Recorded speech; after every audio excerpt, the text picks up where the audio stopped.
static stretching isn't the best way for you to recover. Static stretches have been mandated by many coaches and personal trainers to try to get you to loosen your muscles up before and after your workouts. But the truth is that static stretches just won't do it for your recovery. So in today's video, I'm going to show you 4 alternatives that you can use to actually maximize your recovery.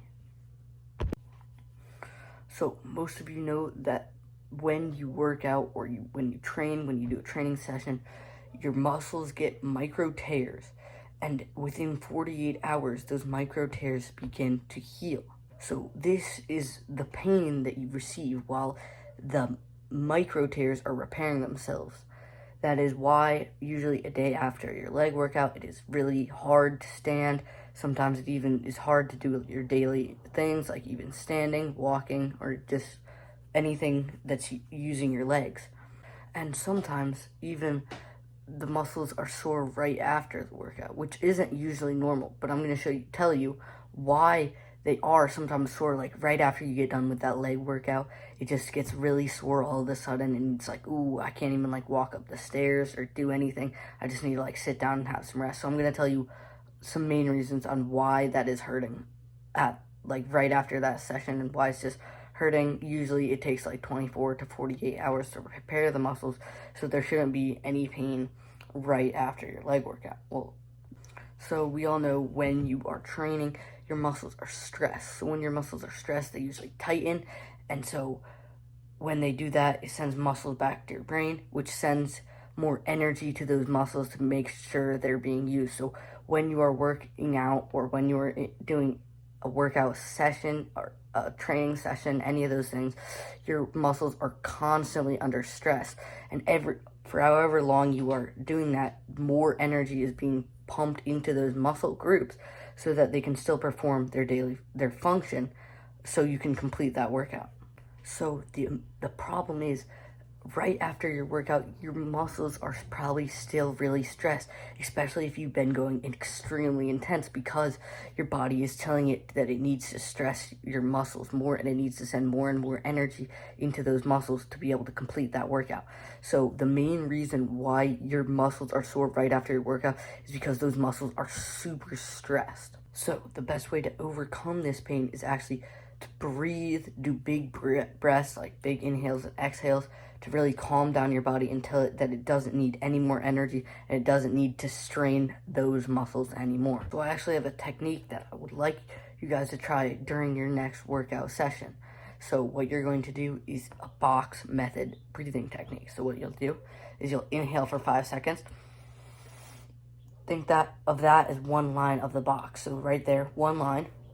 And then hold that breath for 5 seconds.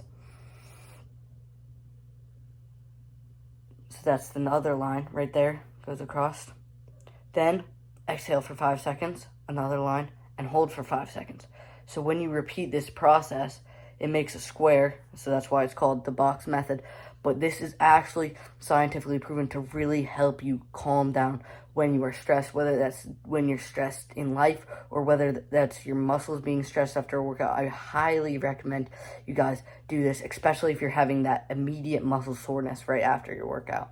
And probably the second biggest reason why there's that immediate muscle soreness is actually a really good thing. So it doesn't always have to be perfectly pain-free in your muscles. That means it's good. That means you're overloading your muscles, progressively overloading them. They should be often in pain, because that is how you know you've been training hard enough. If you get home from a leg workout and you don't feel any pain within the next 48 hours, I can guarantee you that you were not training hard enough. So when your muscles are sore and you're trying to look for this immediate way, sometimes the best thing is to just let your body naturally recover. Now, this isn't the best option, and I will get into other methods later in this video, but that's how you know you're doing the right thing, is because your muscles are sore, which means that it's adding muscle mass to those muscles, and that you are actually getting your goal done by progressively overloading those muscles. So one method I really like to use is a either a massage gun or one of those manual massage rollers, or it could be a foam roller. It doesn't matter. Anything that is massaging the muscle. So what this does is it actually massages away a lot of those pain nerves on your leg, which recept pain, and it makes it painful. So by doing that, you're kind of massaging away those pain muscles, and it actually does help your recovery a lot better. That's why you see athletes all the time using massage guns, foam rollers, any of that stuff. It really does help with your recovery. The second method you want to do is actually an ice bath. Now, you've heard a lot of things about ice baths, if they're good or if they're not. And so what actually an ice bath does is it not only helps relieve the pain in those muscles by helping it recover faster, but it also releases a special kind of substance, and that substance releases more protein synthesis, which is essentially building more muscles.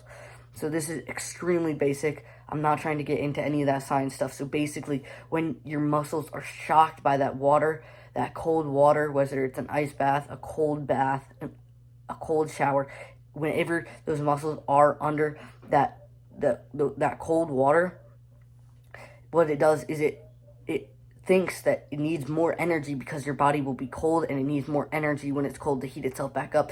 So what it does is it dumps in a bunch of protein synthesis. So what this does is it actually dumps protein synthesis into the muscles that are the least, like the ones that have the least amount of protein in them, which will be the legs, the muscles that you most recently trained. So for this instance, it would be the legs. So because it wants to keep all of these muscles alive by having the energy which will be used when you're in that cold water, because you'll be shivering it off and you will be burning calories. So what it doesn't want to do is it doesn't want you to lose any body fat or any muscle mass on any of those bodies. So it actually releases more like protein synthesis into that muscle to help it repair itself, to make sure it has that excess, to make sure it'll survive that cold water. Keeping on that note, you don't want to stay in the ice bath for otherwise, like I said, when you're shivering and when you're cold, it requires a lot more energy and it burns a lot more calories. So what that will be doing is it will also be destroying your muscles. So what you want to do is get into that ice bath for somewhere around 3 to 5 minutes. If you do it for anything longer, it will actually start burning those muscles and those fats together by trying to keep your body alive from that cold water. So make sure you're only doing an ice bath for around 3 to 5 minutes. So those were my alternate options for recovery. Now, keep in mind that you don't want to use these things all the time because they can limit your muscle growth sometimes. So whether that's the massage gun, it does actually lessen the rate of protein synthesis by pushing away some of those enzymes which help rebuild your proteins.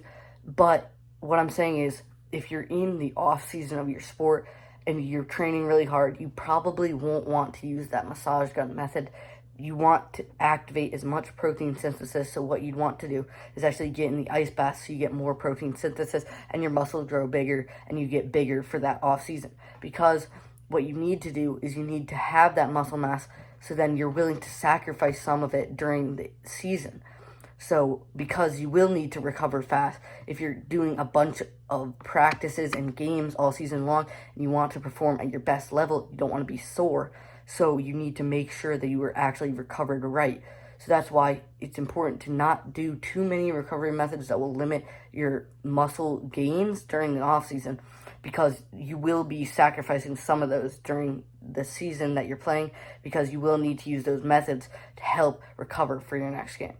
I really hope you guys enjoyed this video. If you did, I'd really appreciate it if you'd like and subscribe. If you like anything about football or anything about working out, any fitness stuff, any recovery stuff, I do all that. So make sure to hit the subscribe if you're interested in any of that stuff, as I am trying to make videos every single day. I'm sorry if I can't. I've been super busy lately. But yeah, I hope you guys enjoy the video, and make sure to subscribe so you're ready for the next one.